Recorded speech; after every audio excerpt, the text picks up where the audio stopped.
vous avez vu derrière vous le stand de l'Argentine, à côté le stand de Shanghai. On a décidé ce matin de changer un peu la trajectoire géographique et de faire ce qui s'est intitulé un retour sur le Japon, qui plus qu'un retour est plutôt un retour vers le futur, puisqu'on va évoquer ce matin la réouverture de la villa Kujoyama. Après environ 1 an et demi de fermeture, et grâce d'une part à Pierre Berger, qui finance la rénovation de cet outil d'influence de la France dont on va parler aujourd'hui, et à la fondation Bettencourt-Schuller, qui va s'engager sur les programmes de la villa pour une durée de 3 ans. Programme que nos invités ce matin connaissent bien, puisqu'ils ont tous les 4 participé à un programme de résidence à la villa Kujoyama. Donc à partir de l'automne 2014, la vie va reprendre son cours sur le flanc de la montagne à Kyoto. Et la villa va redevenir ce centre de création pour des artistes, pour des chercheurs, venant de tous les horizons, et retrouver sans doute sa place de lieu de dialogue aussi entre la France et le Japon, lieu que la villa occupe depuis quelques années. Parce qu'évidemment, j'en parle comme si tout le monde la connaissait, mais la villa Kujoyama, évidemment, n'est pas connue du monde entier, même si elle le devrait. C'est un dispositif de résidence qui a été créé en 1992 à Kyoto, sur le modèle en partie de la Villa Médicis. Et c'est un lieu qui donnait une forme physique, une forme réelle à la très ancienne fascination entre la France et le Japon. Fascination qui va, je pense, nourrir une partie de nos échanges aujourd'hui. Parce que c'est de ça qu'on va parler aujourd'hui avec nos invités. On a voulu les réunir pour qu'ils échangent avec nous leur expériences qui sont évidemment toutes les 4 très, très singulières. Enfin, dans le cas de Johan, c'est un singulier pluriel, sans doute. Mais voilà, qu'est-ce qui fait que le Japon, à un moment ou à un autre de leur trajectoire, que ce soit en tant qu'écrivain, qu'en tant que commissaire d'exposition, s'est installé, s'est invité dans leur parcours, et comment cette résidence a nourri, voire transformé leur travail de création ou leur expérience artistique. La dernière question, c'est évidemment celle de savoir comment, dans un lieu de création de ce type, qui mobilise des artistes venant de tous les horizons, se crée quelque chose d'une amitié, d'une collaboration, d'une fraternité. Et qu'est-ce qui fait qu'ils ont réussi à dialoguer ou pas? Je vais vous présenter nos 4 invités, en commençant par ordre alphabétique par Pascal Boss, qui est à ma droite, qui est critique d'art, historien de l'art, qui dirige aujourd'hui les collections photographiques du Centre national des arts plastiques à Paris, et qui est également conférencier et critique d'art, comme je disais, pour pas mal de revues différentes. À sa droite, Johan Gourmel. Donc Pascal était en résidence en 2007 à la villa Kujoyama. Johan Gourmel est commissaire d'exposition, il est critique d'art. Depuis 2006, il travaille régulièrement avec Élodie Royer, qui n'a pas pu être avec nous ce matin, mais qui est là malgré tout. Il a été commissaire associé au Plateau, qui est le FRAC d'Île-de-France, pour une programmation de 2 années. Et il prépare actuellement une trilogie d'exposition, enfin il fait plus que préparer, puisque une trilogie d'exposition au Centre européen d'action artistique contemporaine de Strasbourg, dont le premier volet, je crois, vient d'ouvrir il y a quelques jours. Lauréat de Kujoyama de janvier à juin 2011, une période évidemment dont on va reparler très précisément. À sa droite, Thomas Reverdy, qui est un romancier français qui s'est fait connaître du grand public avec 4 romans publiés au Seuil entre 2003 et 2010, de la montée des eaux à l'envers du monde. Son dernier roman s'appelle Les Évaporés, il est sous-titré Un roman japonais. Il est sorti chez Flammarion en septembre 2013, il a connu un beau succès. Et Thomas était en résidence en 2012 à la villa Kujoyama. Et à sa droite, Éric Faye, qui est un écrivain français, lauréat notamment du Grand Prix du roman de l'Académie française, qui a publié chez Stock et chez José Corti de nombreux romans et récits de voyage.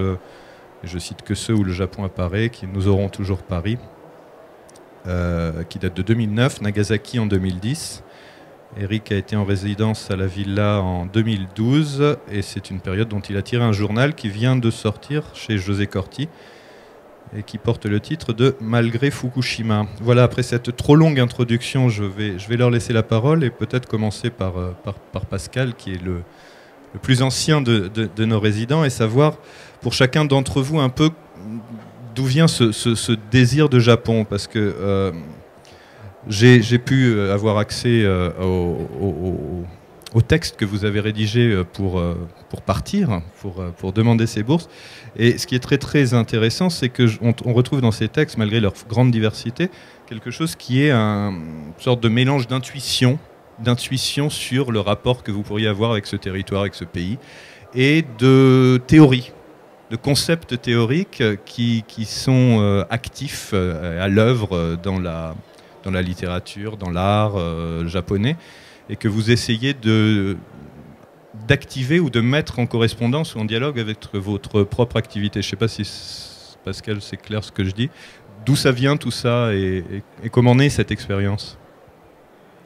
Oui, en fait, c'est en allant de plus en plus au Japon que j'ai ressenti l'absolue nécessité d'y aller plus longtemps et de séjourner à la Villa Kujoyama. Pour ce qui est de mon projet, effectivement, il découlait d'un plateau de recherche important pour moi dans mon travail de critique d'art, qui consistait à analyser la façon dont des artistes se saisissent de dispositifs informationnels et produisent ce qu'on peut appeler des contre-informations, non pas en lutte avec les médias, mais en alternative aux messages produits par les médias de masse. Et donc la formulation première de mon projet, c'était aller à la rencontre d'un artiste très important à mes yeux, que j'avais vu performer à Bruxelles, Tetsuo Kogawa. Et j'avais besoin de le rencontrer, de passer du temps avec lui, de parler en vue d'écrire. On a fait plusieurs choses par la suite. Donc ça, c'était une des intuitions. Mais en fait, elles sont très très nombreuses, ces raisons, et parfois mystérieuses pour nous-mêmes, hein, ces raisons qui nous font aller au Japon, qui nous amènent à présenter une candidature à la Villa Kujoyama. Pour ma part, l'une des plus importantes, c'était une extrême curiosité pour ce que le Japon avait fait à des artistes. Ce que la fréquentation du Japon, de sa culture, avait produit sur des artistes avec lesquels je travaillais ou qui me passionnaient et que j'allais rencontrer là-bas. Donc je pourrais en citer quelques-uns. Ange Leccia, qui est un artiste très important sur la scène internationale, un artiste français, et qui a été résident à la Villa Kujoyama dans la première promotion en 92. Et cette résidence a eu des conséquences très importantes sur son travail, c'est-à-dire qu'il a, à travers cette mise en contact de sensibilité et son insularité de Corse et sa rencontre avec les insularités du monde flottant, ça lui a, à mes yeux, non seulement permis, mais ça l'a amené à mettre en forme de manière différente ces intuitions poétiques qui sont les siennes, qui consistent à mettre en forme des émotions non verbalisables en associant texte et images. Et donc le Japon a eu une importance énorme sur le travail d'Ange Leccia et est toujours très très perceptible et ressurgit constamment dans son travail aujourd'hui. On a pu le voir au McVal l'été dernier dans son exposition personnelle, c'était très clair. On y a retrouvé des images qu'il avait réalisées à la Villa Kujoyama il y a 20 ans. Je pourrais citer bien d'autres artistes français et non français qui étaient d'autres manières très influencés par le Japon. J'aimerais les citer pour quelques-uns. Jean-Luc Villemout, qui a également résidé à la Villa Kujoyama à 2 reprises. Et puis Jimmy Durham, qui, s'il n'est pas français et s'il est international, ce Cherokee qui a passé du temps en France et qui dialogue avec les pierres. Pour Jimmy Durham, un séjour notamment à Kitakyushu, une sorte de résidence dans ce centre d'art sur l'île de Kyushu a été crucial. Voilà, je pourrais en citer bien d'autres, mais pour ma part, dans le travail qui est le mien de critique d'art, c'est-à-dire d'écrire non pas seulement sur des œuvres, mais avec des artistes, en dialogue avec des artistes, ça consistait à à aller plus loin dans la curiosité et dans la recherche et dans la tentative de comprendre cette chose, si on peut la comprendre, cette rencontre que je dirais magique, qu'on pourrait qualifier de plein de manières, qui s'opère entre des cultures, ces attractions réciproques qui font, à mes yeux, ressurgir une forme de néo-japonisme, si on peut l'appeler comme cela, aujourd'hui dans la culture française, dans les lettres, dans les arts plastiques et au-delà. Voilà. Johan, en ce qui vous concerne, vous avez essayé de mettre à l'épreuve un concept dont vous pouvez peut-être nous parler 5 minutes, parce qu'il opère dans votre propre expérience de critique d'art et de commissaire aujourd'hui.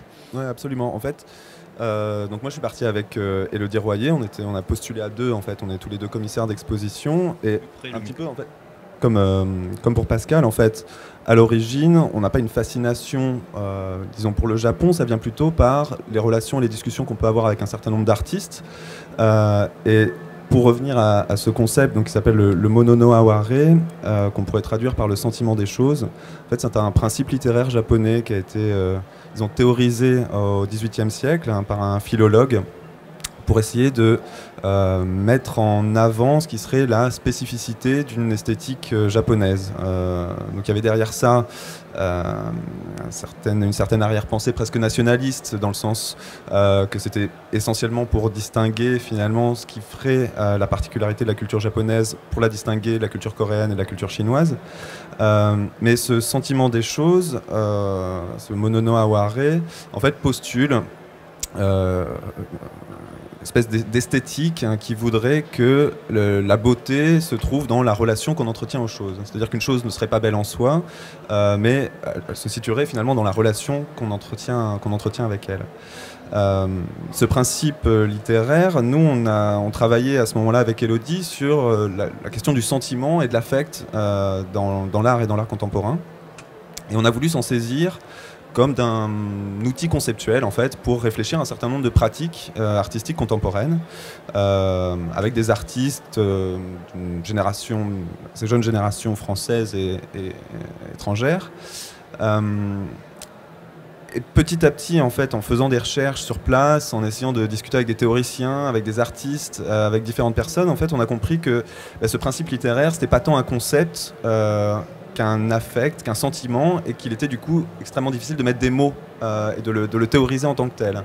Donc ça nous a d'autant plus intéressés qu'on a cherché à continuer à travailler et à échanger en fait, à partir de cette idée avec un certain nombre d'artistes, avec lesquels on a amorcé un principe d'échange épistolaire, de correspondance lors de notre résidence, et puis qui ont donné lieu en fait à des échanges assez fournis, à des idées, à des projets d'exposition, à des idées d'œuvres qui se sont mises en place en fait par la suite dans ces expositions qu'on a pu réaliser au plateau au FRAC Île-de-France entre 2011, donc l'année de notre retour de la Villa Kojoyama, jusqu'à 2013.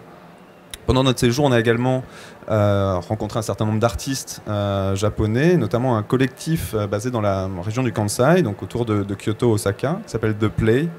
Faut savoir que on n'avait pas une grande connaissance, nous, finalement, de l'art contemporain japonais. C'était votre premier séjour au Japon. C'était notre premier séjour. Du coup, on y allait presque un peu vierge. On n'avait pas voulu faire tant de recherches, en fait, avant de partir, de manière à s'immerger, finalement, dans cette culture qu'on ne connaissait pas.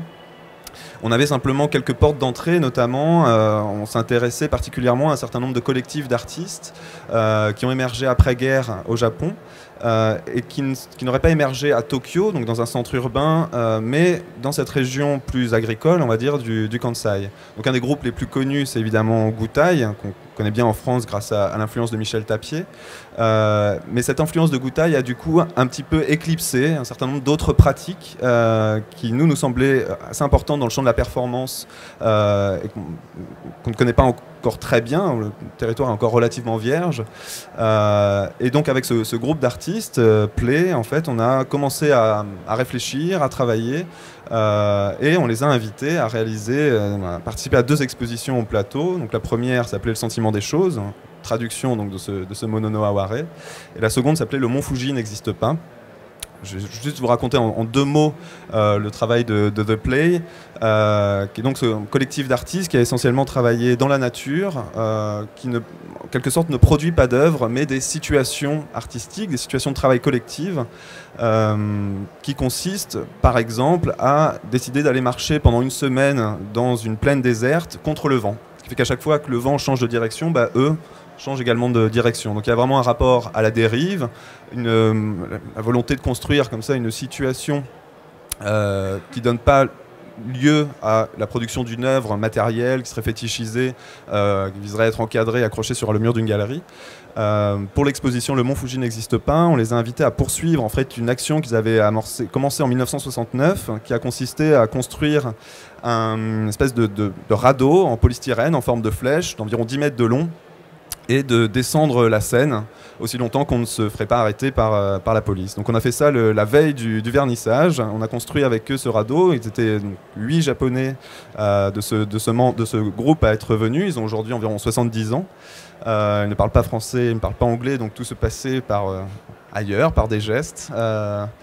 Et on a donc descendu la Seine au petit matin pendant 1 heure. Et le lendemain, l'exposition ouvrait avec un certain nombre de documents qui relataient différents types de différentes actions. On reviendra sur Le Mont Fuji n'existe pas, puisque c'est quelque chose qui parcourt un certain nombre de vos œuvres. Thomas, en ce qui vous concerne, là on rentre avec l'écriture dans un rapport sans doute différent au pays, au territoire, puisque vous êtes dans une relation qui doit à la fois concilier une capacité à s'isoler, à travailler de manière individuelle, solitaire, et puis évidemment l'attrait de la découverte, la nécessité d'appréhender ces territoires que vous ne connaissez, je pense en l'occurrence vous ne connaissiez pas du tout. Comment vous avez appréhendé ce voyage et comment qu'est-ce que vous en avez sorti? Alors en effet, moi je ne connaissais pas du tout le Japon avant ce séjour à la villa. J'y étais allé essentiellement, enfin je veux dire j'avais fait cette demande essentiellement sur la base d'intuition, aussi d'un désir de partir le plus loin possible. Enfin, je pense que à ce moment-là, si on avait proposé une résidence sur Mars, j'aurais trouvé ça vraiment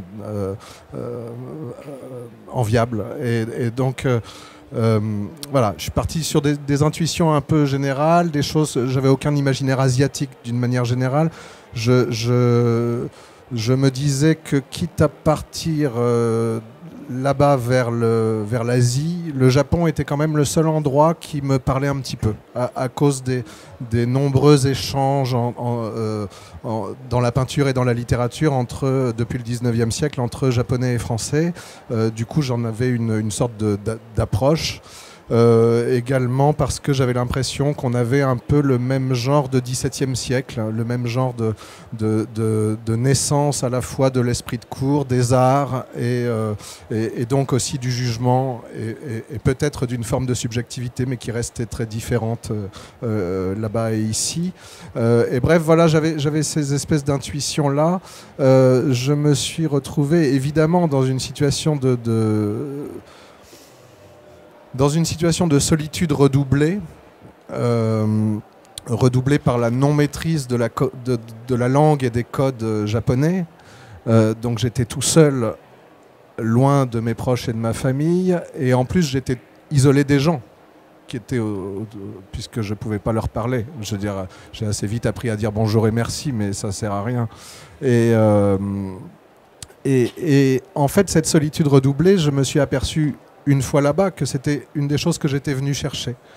C'est une des choses qui est extrêmement agréable au Japon. C'est-à-dire on est dans un univers très doux, une civilisation extrêmement sophistiquée et donc douce dans laquelle on se glisse facilement parce qu'on perçoit que tout est codé et que donc comme on n'est pas trop idiot, on essaye de se glisser dans les codes et bien sûr, on est un barbare, on commet toujours plein de gaffes, mais on s'y glisse assez facilement. Le fait de ne pas savoir parler, par exemple, ça rend très facile l'usage de la courbette. Hein. Moi, en fait, ça fait 2 ans que de retour en France, je continue à me pencher quand je dis merci. Parce qu'en fait, c'est tellement naturel et c'est tellement agréable. Et ça, c'est une marque de respect tellement naturelle pour l'interlocuteur. Et donc voilà, il y a plein de choses comme ça dans lesquelles je me suis finalement glissé avec douceur, et y compris dans cette solitude. Qui m'est apparu comme quelque chose de très précieux, justement dans un domaine artistique où on cherche ça en fait, puisque quand on écrit, et ben quand même c'est mieux si on est tout seul, quoi. D'une certaine, enfin il faut beaucoup de tranquillité et puis il faut des moments où on peut avoir des grandes plages de temps où on est en soi-même, quoi. Et donc là, d'être dans cette solitude redoublée du Japon, c'était vraiment très très intéressant de ce point de vue. Et puis alors sur l'aspect découverte du pays et des codes, il y a 2 choses. D'abord, même si on fait beaucoup d'efforts pour lire énormément, pour demander des renseignements à chaque fois qu'on rencontre quelqu'un susceptible d'en donner, qui par exemple maîtrise un peu le français ou l'anglais, même si on fait cet effort-là pendant des mois, évidemment on ne perce pas le mystère que continue d'être le Japon. Hein. Lévi-Strauss appelait ça l'autre face de la Lune.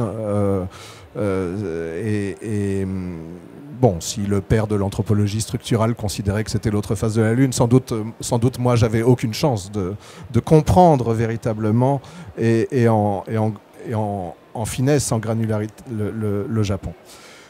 Mais on en perçoit quand même des petites choses, et ce qui est intéressant, c'est que ça provoque une manière de regarder totalement neuve, naïve, qui tout en observant et en croyant comprendre, continue de s'interroger, parce que finalement, dans chaque geste qu'on voit autour de nous, on continue de l'interroger comme s'il était la clé d'une énigme, qui était le Japon.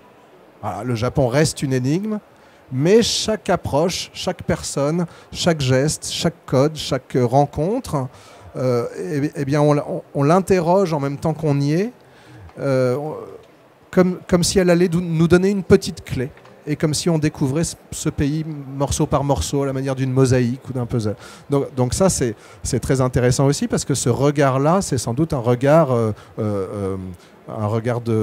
poète, un regard qui interroge le monde, un regard qu'on devrait toujours avoir en fait quand on cherche à faire de l'art, sauf que quand on est dans son environnement familier, on oublie un peu, parce que les choses quotidiennes nous paraissent tellement quotidiennes qu'on les oublie, on oublie de les interroger, et là-bas on est obligé de les réinterroger, même les gestes quotidiens. Donc ça force à un regard très intéressant. Moi je pense que n'importe quel artiste en panne d'inspiration devrait pouvoir se dire c'est pas grave, il suffit que j'aille 3 mois au Japon.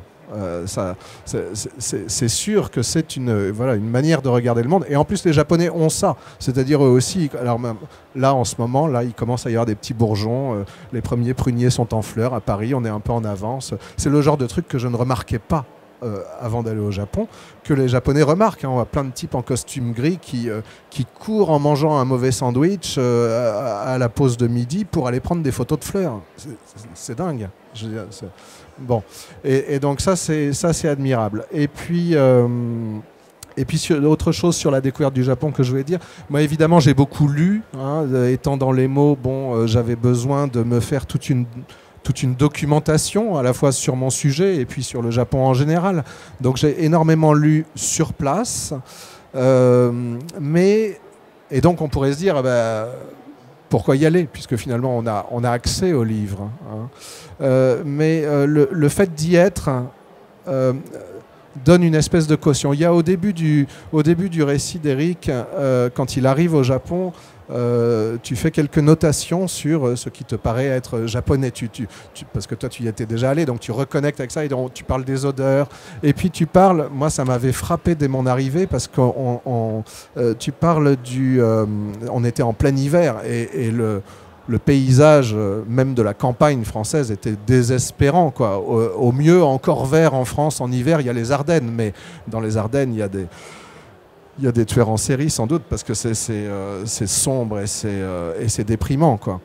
Et on arrive là-bas et on est frappé effectivement par la multitude de verts du paysage. C'est éclatant, c'est incroyable. Et on est face à un paysage qui est japonais. Et ça, c'est dingue, par exemple. On s'attend à trouver des Japonais, des gens. On s'attend à trouver une culture. Mais même les arbres sont japonais. N'est-ce pas? Même la forme des montagnes est japonaise. On est quand même... ce dépaysement total est quelque chose de magnifique. Et alors, sur la documentation, on finit malgré tout par rencontrer des gens. Moi, je me souviens que sur mon sujet, là, donc de gens qui s'en vont et tout ça, on était évidemment après Fukushima. Donc on en parlera sans doute tout à l'heure.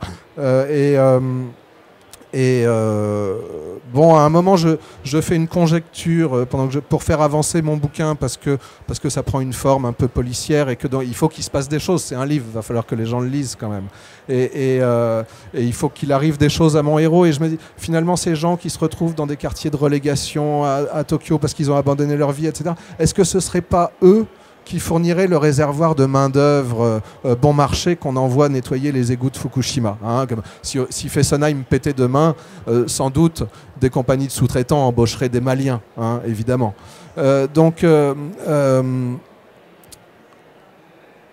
Mais j'avais pas les moyens d'un journaliste pour enquêter sur ce genre de phénomène. Et puis ça m'intéressait pas non plus de passer la moitié de mon séjour à faire de l'enquête. Moi, il fallait que j'écrive mon bouquin. Mais quand même, ces quartiers de relégation, j'en avais entendu parler dans un bouquin de Philippe Ponce, qui est l'envoyé du Monde à Tokyo.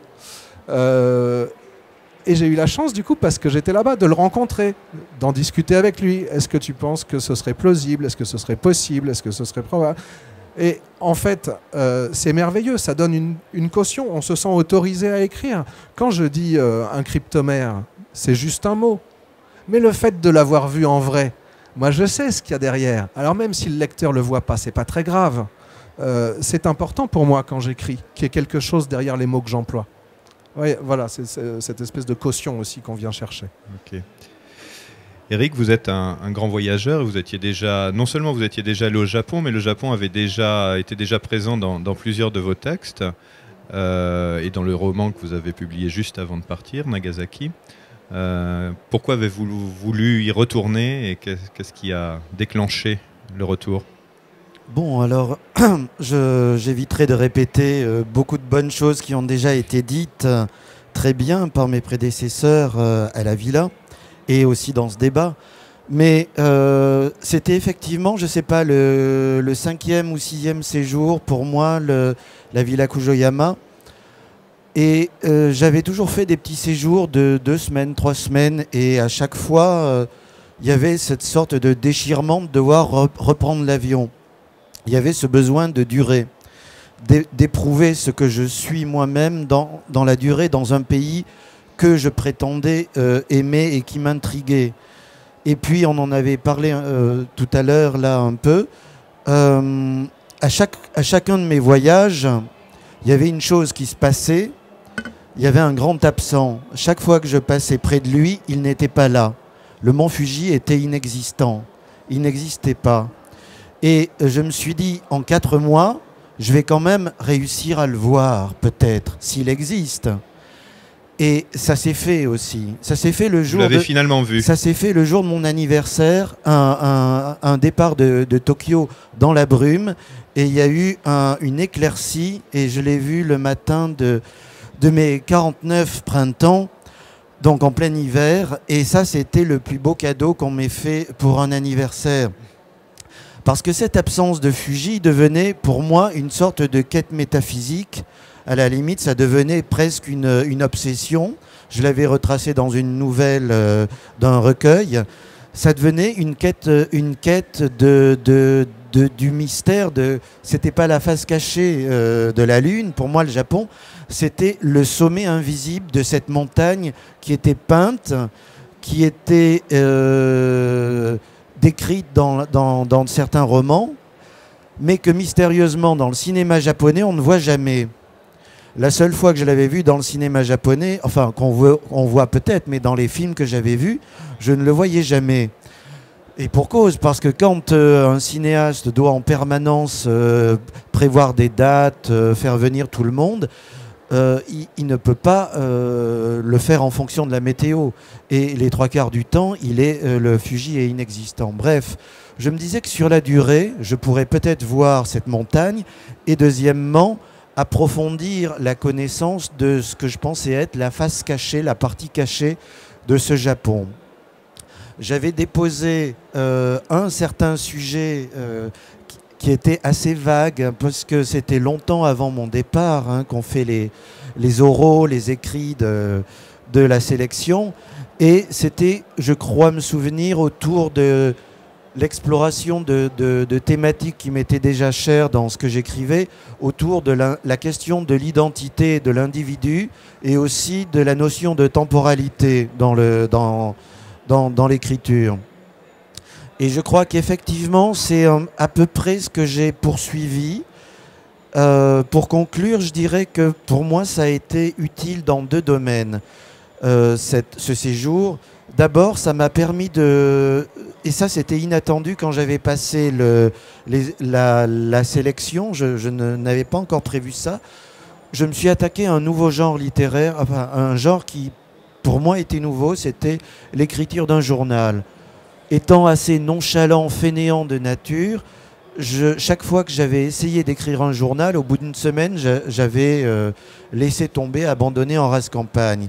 Et là, je me suis dit, tu vas vivre quelque chose de potentiellement nouveau et radicalement extraordinaire pour toi. Essaye d'en tirer quelque chose, de te confronter à l'écriture. Et ça devenait un défi tous les soirs d'essayer de rendre compte d'une journée d'une façon un tant soit peu originale. Voilà. Et par derrière, j'avais des pistes de recherche en fiction. Et le fait d'avoir devant soi plusieurs mois est très utile au Japon parce que je m'en suis aperçu dans notre promotion de résidents, ceux qui ont réussi à embrayer aussitôt, à approfondir, à creuser leur sujet rapidement, sont ceux qui avaient préparé en amont, qui avaient pris des rendez-vous. Parce que les Japonais fonctionnent lentement, ils vous voient venir de loin, ils veulent d'abord, avant de vous donner des biscuits, savoir qui vous êtes. Ils ne vont pas parler tout de suite. Il y a une sorte de lenteur, un peu de méfiance, mais qui n'est pas une méfiance péjorative, c'est-à-dire ils sont prêts à s'ouvrir à vous, mais ils veulent des gages de sérieux, voilà, ils aiment bien le sérieux, les Japonais quand même, contrairement à nous souvent. Et avoir la durée, c'est utile.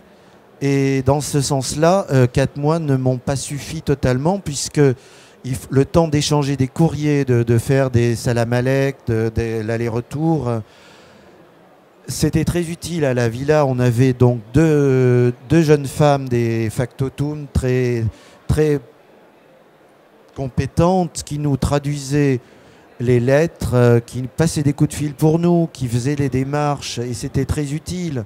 J'ai pu rencontrer donc dans les pistes de recherche que je faisais, qui étaient à la limite du journalisme et de l'enquête,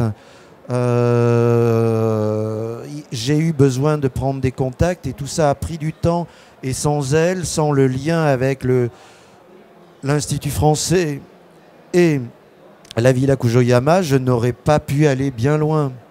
Voilà, donc c'était très utile pour développer sur la longueur une piste de recherche romanesque que j'ai entrepris enfin d'écrire après pas mal de lectures. Et je conclurai juste en disant que pour moi, la résidence comme ça, c'était une sorte d'expérience, un peu comme quand vous envoyez des cosmonautes dans la station Mir.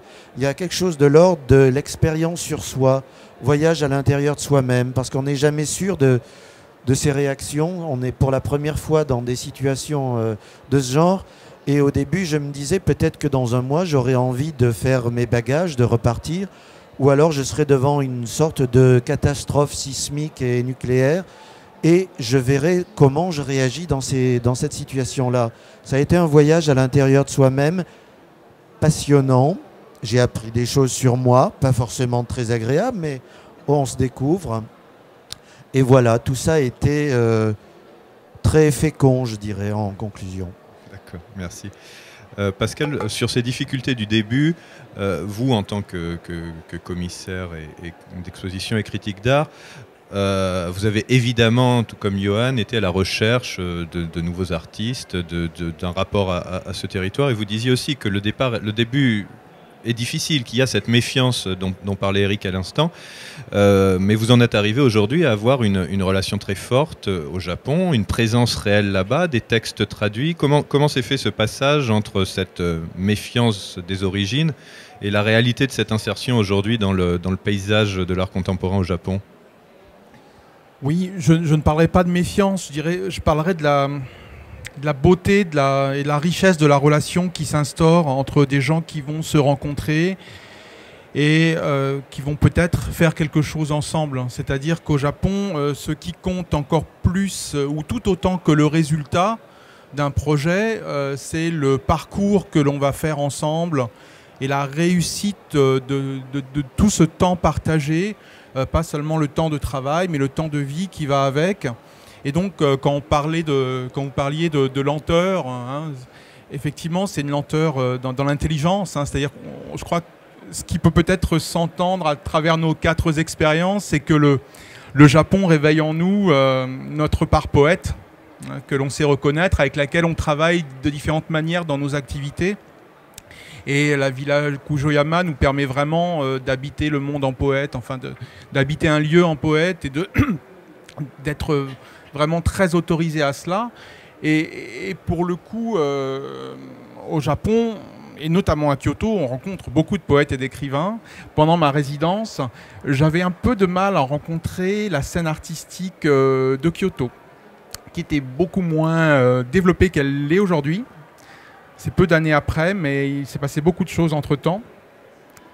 Et je fréquentais beaucoup toute une communauté d'écrivains, de poètes, de traducteurs, français, japonais, américains, néo-zélandais, qui étaient tous rassemblés là et qui avaient choisi de vivre un moment ou pour toute la vie à Kyoto. Et qui créaient une très belle communauté qui dialoguait très très bien ensemble et qui était rassemblée en partie et grandement par la Villa Kujoyama. Parce que la Villa Kujoyama n'est pas simplement un lieu de résidence. Bien sûr, nous y travaillons toutes et tous dans le calme et la sérénité nécessaire qui nous est procurée par un lieu de résidence d'artistes, d'écrivains, de chercheurs. Mais on y rencontre aussi des gens à différents moments, au travers de visites et à travers des amitiés. Et donc tout cela se construit dans la durée. Et comme on le disait bien, cette durée de résidence, elle est absolument nécessaire et elle en appelle d'autres en fait. Et donc, pour ma part, si j'avais déjà fait un certain nombre de choses au Japon avant d'aller à la Villa Kujoyama, j'avais participé à différents colloques, j'avais déjà fait 2 expositions. Après la Villa, j'ai le sentiment qu'a commencé une période de ma vie où une partie de ma vie professionnelle justement est au Japon. C'est-à-dire que j'ai toujours un projet en cours, un projet d'exposition là-bas et quand je vais faire une exposition au Japon, la nouvelle cour et je suis invité à faire un certain nombre de conférences, etc. Bon, tout ce qu'on fait tous quand on y va, on a une vie assez intense quand on va au Japon. Et la Villa Kujoyama permet de développer ça véritablement dans une intensité qui serait difficile sinon. Johan, en ce qui vous concerne, bien évidemment, votre séjour a été marqué par Fukushima.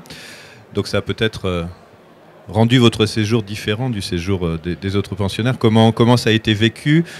On sent bien dans les pensionnaires qui vous ont suivi, que ce soit Thomas ou Eric, que évidemment Fukushima est présent. Très présent jusque dans le livre de Thomas, c'est un contexte omniprésent et le titre du recueil du journal japonais d'Eric, malgré Fukushima, le cite nommément. Comment ça s'est passé sur place à ce moment-là et qu'est-ce que ça a été pour vous? Comment vous l'avez vécu? Ça a été comme pour tout le monde un choc. Nous notre résidence a commencé en janvier 2011 et s'est terminée en juin 2011. Fukushima, c'était le 11 mars, donc quasiment à la moitié de la résidence. On a appris le tremblement de terre en fait par nos familles en France qui nous ont appelés un peu paniqués en disant mais comment vous allez, qu'est-ce qui se passe, et nous on comprenait pas en fait de quoi ils parlaient. Évidemment très vite les choses, les informations ont commencé à circuler, des informations assez contradictoires, assez alarmistes, alarmantes. On ne sait pas vraiment comment réagir. Il y a évidemment la tristesse et l'empathie qu'on peut avoir d'une part pour le tsunami qui est vraiment ce qui a marqué les Japonais avant même les craintes liées aux fuites radioactives, etc. C'était vraiment la catastrophe du tsunami qui a quand même touché énormément de personnes. On réagit de manière un peu irrationnelle. C'est très compliqué d'aborder ça. Enfin, on ne sait pas du tout à quoi on a affaire. On pense à Tchernobyl, on pense à Hiroshima. Enfin, on est dans une espèce de psychose comme ça sur laquelle on a du mal à réagir, à savoir comment se comporter. Et puis effectivement, on se sent un peu perdu. Et puis on a quand même une pression qui vient de l'extérieur, qui vient des familles ou des proches en France qui nous disent qu'il faut rentrer, qu'il faut partir du Japon. Et moi à ce moment-là, c'est quelque chose à laquelle je me refuse totalement. C'est-à-dire, je comprends pas pourquoi il faudrait partir.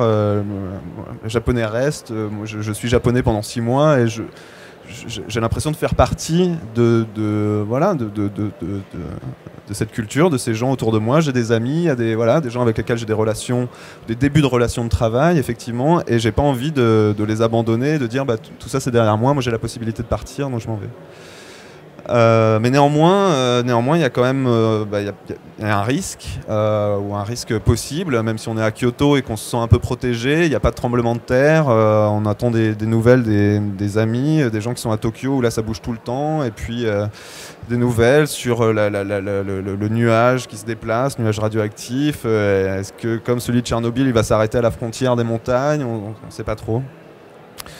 Tout ça crée un vent de panique également parmi les résidents, et certains décident de partir du Japon, soit pour rentrer en France, soit pour aller passer quelques jours à l'étranger, en Corée ou en Chine ou que sais-je, de laisser passer un peu de temps, voire de calmer un peu le jeu, on va dire, et éventuellement de rentrer ensuite. Nous avec Elodie, on ne sait pas trop quoi faire. On a des amis en Thaïlande, on leur demande s'ils peuvent nous accueillir, on va passer, et du coup on prend un billet d'avion pour une dizaine de jours en fait pour aller en Thaïlande, et on revient à Kyoto début avril, et là c'est le début du printemps, les cerisiers sont en fleurs, c'est magnifique, c'est d'une beauté à couper le souffle. Il y a une intensité du printemps de ce moment-là, avec il y a aussi, on a des images de catastrophes, mais on décide de rester. Et donc on se retrouve avec Elodie dans cette villa un peu abandonnée, du coup, une grande bâtisse. Et là, d'un seul coup, le fait qu'on reste, qu'on continue à maintenir ce pourquoi on était là, c'est-à-dire à rencontrer des artistes, à réfléchir, à travailler, d'un seul coup, tout ce temps de latence, tous ces rendez-vous, toutes ces discussions qu'on pouvait avoir avec un certain nombre d'artistes ou de personnes qu'on souhaitait rencontrer, et puis ils nous disaient peut-être plus tard, etc. D'un seul coup, les gens nous recontactent et nous disent si vous êtes là, on vous reçoit avec grand plaisir. Donc le fait d'être resté a vraiment déclenché quelque chose. Et là, ça a été un entonnoir qui s'est ouvert, et on a été reçus et avec... à nouveau, c'est vrai que la richesse des relations au Japon est phénoménale, et après tout ce temps, on se dit les gens peut-être sont méfiants, ne veulent pas nous rencontrer. D'un seul coup, il y a des rendez-vous, des personnes qu'on rencontre pour la première fois, où ils s'échangent plus de choses qu'avec des amis ou des personnes qu'on connaît depuis 15 ans. Un exemple, c'est quand on amène par exemple un livre à quelqu'un, le livre ne va pas rester simplement sur la table, on va regarder le livre ensemble, et puis on va quasiment le lire début à la fin ensemble.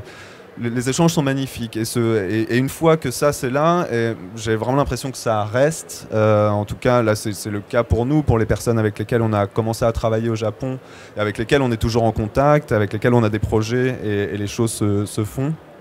Donc c'est vrai que ça a perturbé, et encore, à nouveau on est tellement peu de choses, nous on est résidents, on est hyper privilégiés, on sait qu'on va rester pendant 3 mois, et Donc on n'a absolument pas à se plaindre, on peut juste essayer de comprendre. Et voilà, nous, notre réponse à ça, ça a été d'essayer de continuer à travailler, à faire ce pourquoi on était là. Mais effectivement, il y a eu une intensité des relations suite à Fukushima qui a été vraiment exceptionnelle. Thomas, vous avez décidé assez tôt d'intégrer Fukushima dans votre récit, parce que donc dans votre récit, qui est un roman, vous dites à un moment tout ce qui est raconté à la fin, tout ce qui est raconté est vrai, mais ce n'en est pas moins un roman. Comment vous sortez de ce qui pourrait sembler un paradoxe, et comment vous intégrez justement cette dimension documentaire en quelque sorte dans une trame narrative? La dimension documentaire, j'y pensais plus comme à ce que je vous expliquais tout à l'heure, c'est-à-dire ce ne sont que des mots, mais le fait d'y avoir vécu leur donne des racines réelles.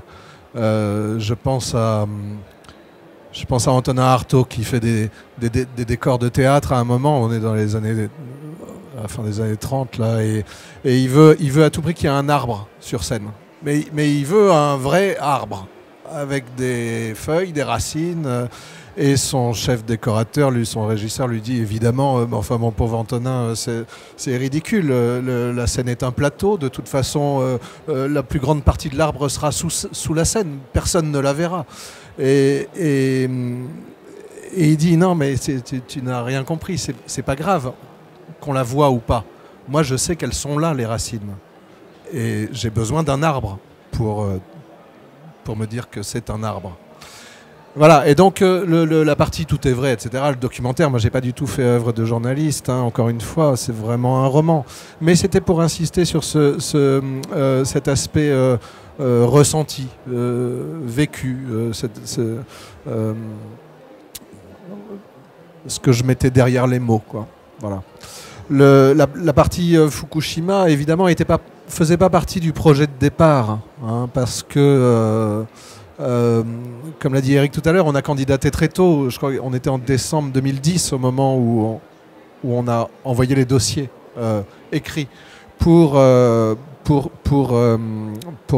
être sélectionné éventuellement et avoir la chance de partir à la Villa Kujoyama. Et donc entre le moment où on a fabriqué nos dossiers, où on a fait des projets, et le moment où nous avons été auditionnés, donc en juin 2011, entre les deux, il y avait eu Fukushima. Et donc, j'en pensais rien, en fait. Je veux dire que quelques amis, évidemment, m'ont dit « Ah bon, mais tu vas y aller quand même ?» S'ils te disent oui, je dis « Bah oui, mais c'est une menace vraiment tellement... » Je veux dire, une fois le tsunami passé, une fois que ça n'est plus que, si j'ose dire, le problème du nucléaire, c'est une menace tellement étrange, n'est-ce pas? Un des plasticiens qui était avec moi en résidence, donc un an après à peu près, était allé avec un artiste japonais, un de ses amis, peut-être tu le connais, c'était Fabien Giraud, hein, ouais. Et il était allé dans la région donc, de Fukushima.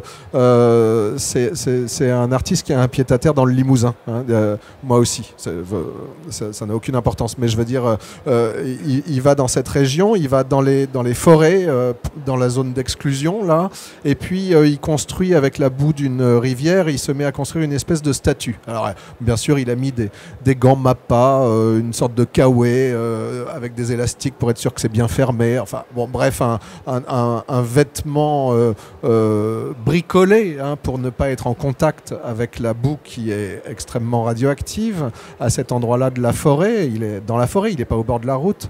Et il construit cette statue avec comme seule contrainte, donc son ami japonais est en train de le filmer, hein, c'est une espèce d'œuvre entre la sculpture et la performance.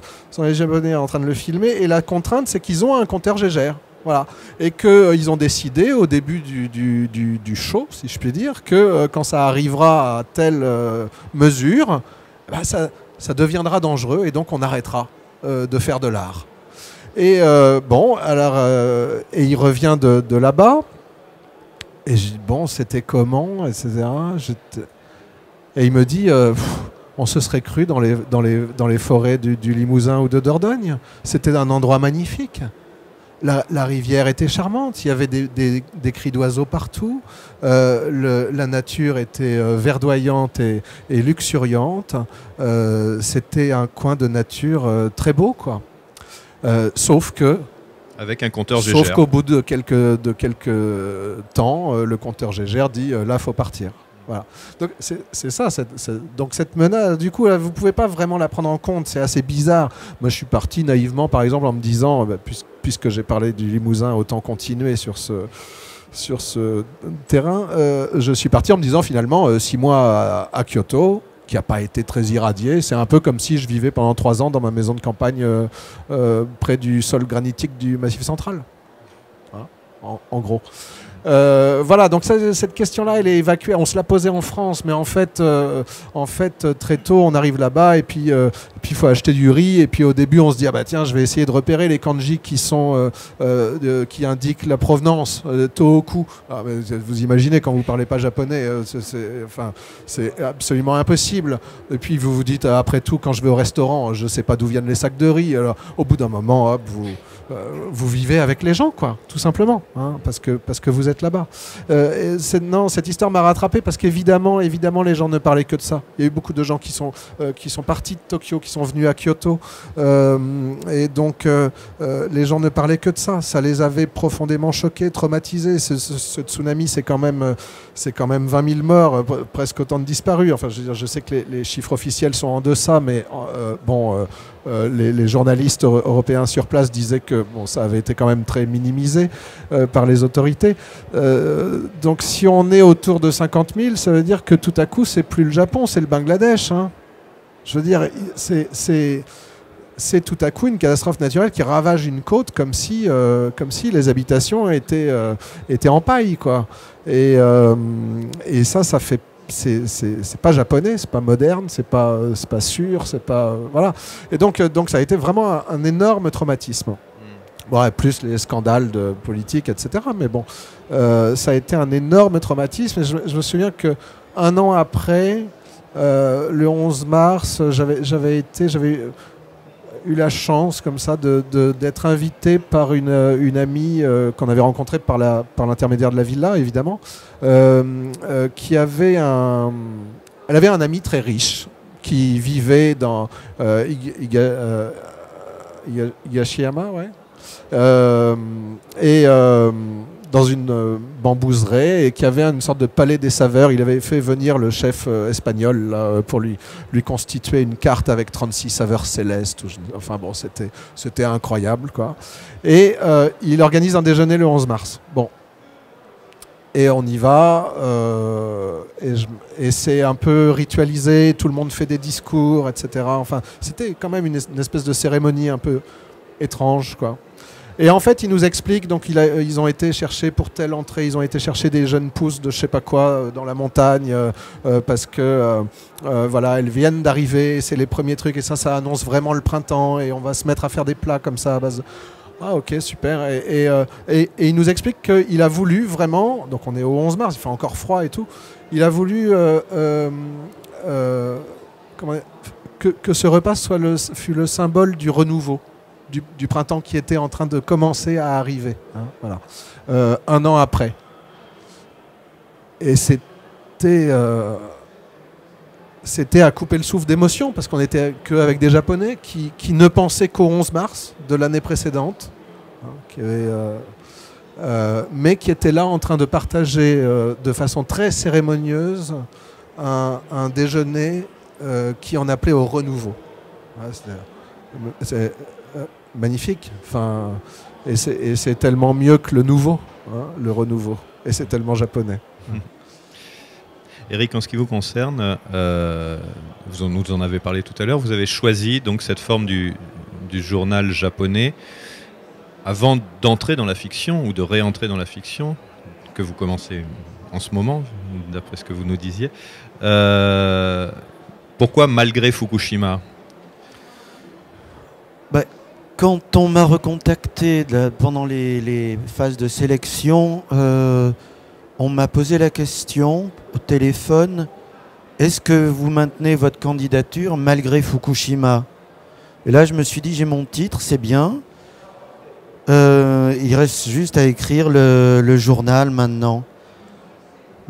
C'est le malgré qui est intéressant. Puisque de Fukushima, je ne parle pas. En fait, je m'aperçois que j'ai fait 2 livres centrés sur le Japon, Nagasaki et Malgré Fukushima, dans lesquels il n'est question de nucléaire ni dans l'un ni dans l'autre. Mais dans le journal, malgré tout, c'est sous-jacent en permanence. Ce qui m'a... Moi, j'étais déjà retourné au Japon en octobre 2011. Et là, c'était extraordinaire parce qu'il n'y avait aucun occidental, à part les tatamisés, les gens qui vivaient au Japon et qui étaient là pour des raisons professionnelles. Et on sentait... Alors, les Japonais sont accueillants, adorables avec les étrangers, mais là, on sentait qu'il y avait quelque chose en plus. C'était de l'ordre de « Ah, vous êtes là, malgré Fukushima, vous êtes Comme là, le disait vous venez nous voir. » Et ça, je l'ai senti. Et ça faisait plaisir d'être là à ce moment-là.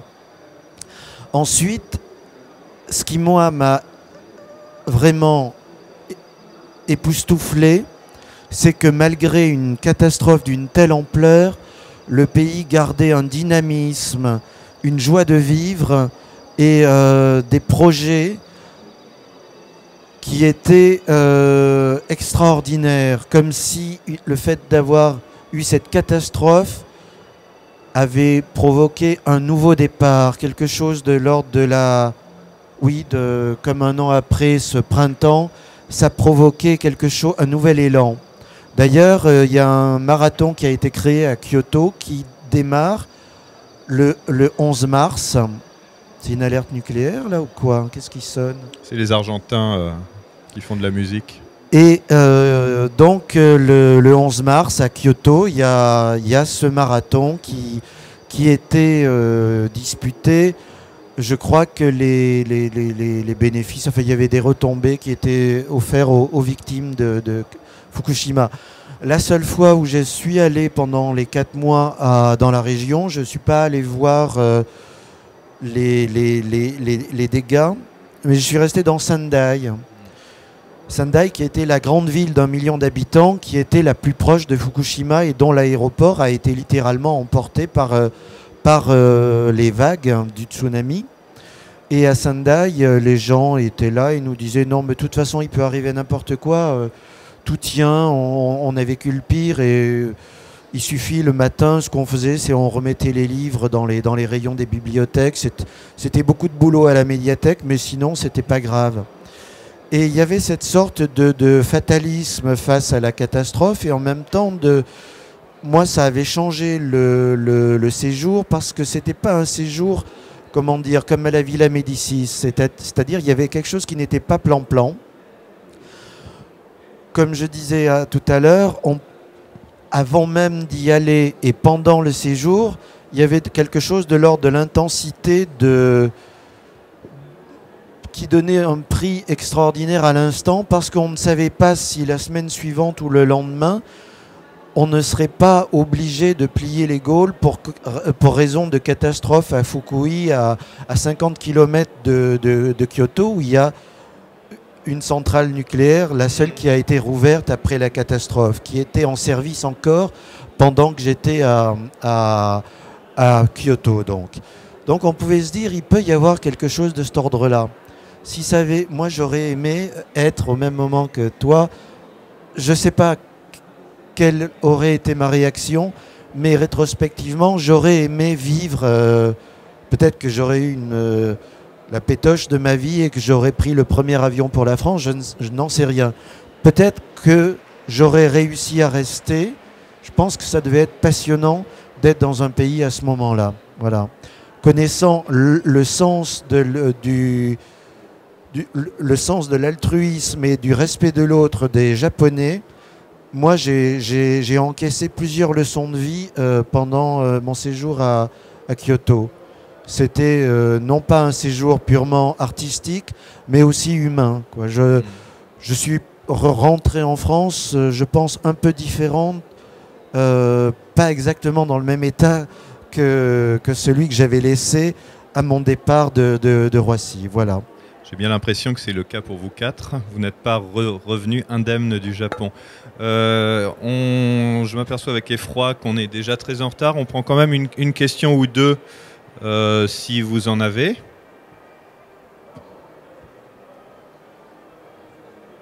Non?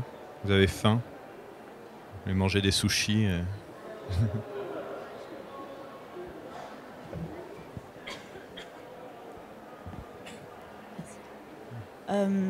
Je me demandais, pour certains d'entre vous, vous étiez partis au Japon sans imaginaire de l'Asie au préalable, et d'autres, oui.